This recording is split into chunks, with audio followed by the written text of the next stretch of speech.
Galerinha do YouTube, beleza? Hoje eu vou estar ensinando a como deixar seu Minecraft igual a de PC, galera.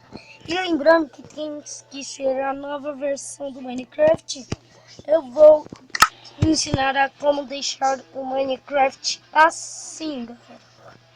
Deixa eu ir em um mundo. Esse daqui. Vou dar esse mundo aqui. Opa. Desculpe o barulho aí, é a televisão que tá ligada, galera. Deixa eu desligar aqui, tá? Pra não ficar barulho.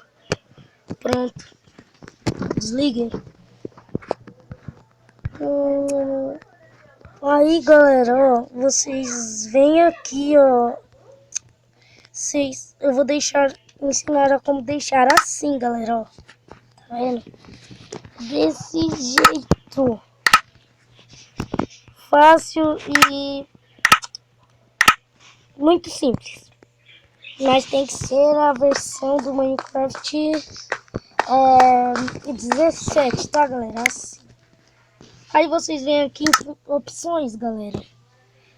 Espera aí. Pronto, galera. Aí vocês vêm aqui, ó, bem aqui em vídeos. Quando vocês virem aqui em vídeo, vocês vão em configurações de vídeos avançados. Aí quando você apertar, vai aparecer mais pra baixo, tá vendo? Aqui, ó, tá vendo? Aí vocês vêm aqui e deixem em clássicos. Vocês deixem em clássico aqui. Se tiver em Pocket, você deixa em clássicos aqui. Aí o seu Minecraft vai ficar daquele jeito, galera.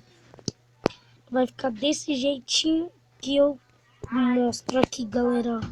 Vai ficar desse jeito aqui, ó. Aí, olha. Vai ficar desse jeito aqui. Buscar itens. Dá pra você buscar itens, tá?